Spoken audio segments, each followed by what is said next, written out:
Hey everybody, welcome to the very first episode on Brave Boys Beyond with your host Jordan Perez. Now, you may have seen me over on the other channel, The Brave and the Boys, and I'm still working on that channel.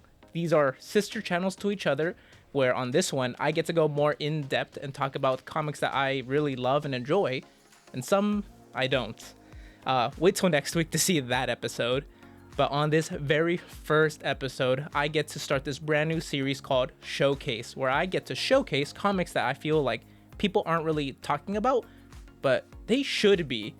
And on this very first episode, we're going over Phantom Road by Jeff Lemire with art by Gabriel Achehualta. Let's roll that brand new intro.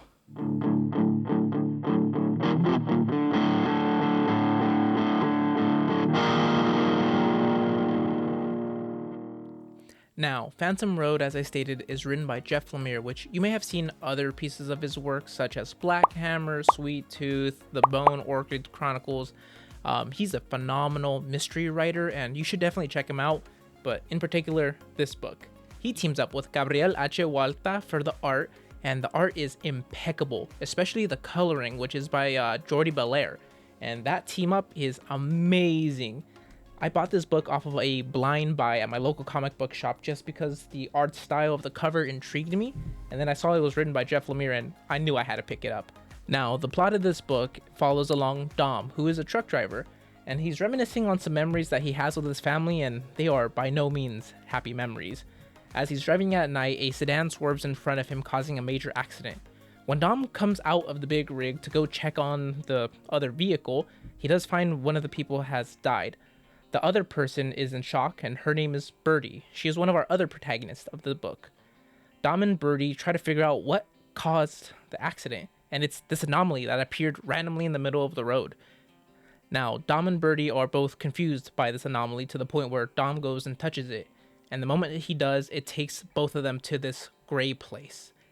In this gray place, we have gray people, which I'm going to call people. They do seem more zombie-esque or monstrous in a way. You guys can make your decision on what they are, because they have not explained it yet so far in the book. And here they find that these gray people will attack them at the nearest convenience. So they have to ward them off.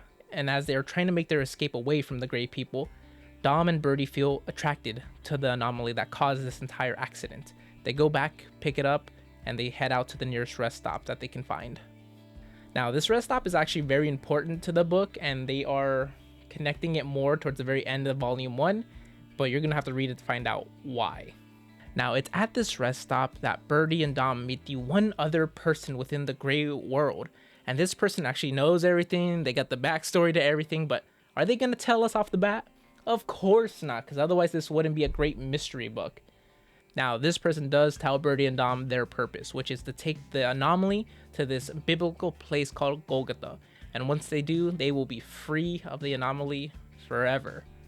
Now, what does that mean?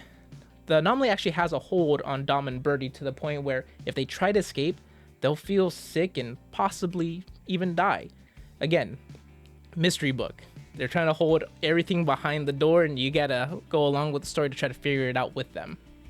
Now, that's plot A. Plot B has to do with Teresa Walter, who is a FBI agent who is investigating these murders, killings of the gray people that are now stumbling upon the real world.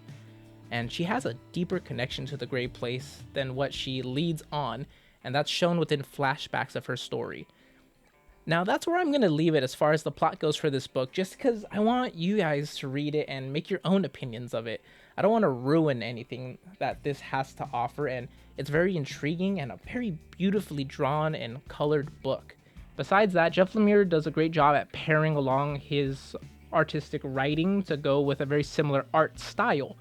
For instance, if you do check out things like Sweet Tooth, which he both illustrated and wrote, or if you check out AD, which is written by Scott Snyder, but Jeff Lemire did the art for, he carries this watercolor portrait design where it's never fully finished or the outlines are never fully complete, but it's that stylistic choice that looks amazing.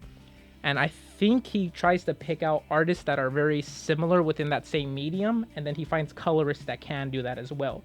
For instance, a lot of the line work within this book by Gabriel Walta is very strong and prominent, and I think that's why I prefer it slightly more than Jeff Lemire's illustrations. But the colorist Jordi Belair does a great job at mixing in these soft muted colors, especially in the gray place. Even though it's called the gray place, there is still some color to it, but their color palette and tone is very standardized for it. And I think that's what really differentiates that from the regular world, which, I mean, that's really hard to do and to portray, especially within a comic book. But my gosh, this team does a great job at doing so. I know this is still an ongoing series. I actually just went to my local comic book shop earlier today, and I did see, I think they still had like issues 3 and 4, but I believe they're all the way up to 6 now. I wish I would have had it on my pull list. I'm probably just going to wait for the trades to come out, which, shame on me, that's not the best way to support the comic industry, but, you know, sometimes you just gotta trade sit. This is a great book. I would suggest it for new comic book readers, especially if you're too intimidated by the big two, Marvel and DC, because you don't really need to have any backstory whatsoever.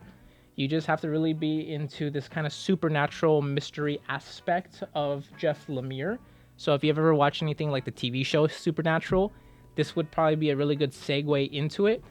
This is a really cool thing that's contained within its own universe. I don't think it needs to be connected to other universes to make it cool, but this is really fun. Definitely, I suggest to pick it up. Now, I should state that this comic is rated M for mature, and it is because there is a nudity scene within this book. It's not grotesque by any means, just you should be aware that that is here. So if you are a parent that is going to vet a book before letting your kid or teenager read it, keep that in mind for this one, which if you like this, check out Sweet Tooth, because that is another amazing read that Jeff Lemire did with DC. It was part of the Vertigo lineup when Vertigo still existed. Besides that, check out Black Hammer. That's more within the superhero spectrum, but like off-brand superheroes. It's published by Dark Horse, so they don't have the licensing to anything Marvel and DC, but it's still with superheroes, and you can see the parallels to who they're trying to refer to. Now, if you did enjoy this video, please consider subscribing down below. Be one of the first Beyonders of this community. That's right, you guys are Beyonders. I thought that was a cool name. Also, please leave a like down below if you did like the content, and leave a comment if you've read Phantom Road, and if you have, what do you think about it? I want to hear your guys' thoughts. Try not to put any spoilers, because I haven't read past Volume 1 myself, so try to keep it spoiler-free. Alright everybody, that's going to be it for me today. I will catch you guys in the next one. See ya!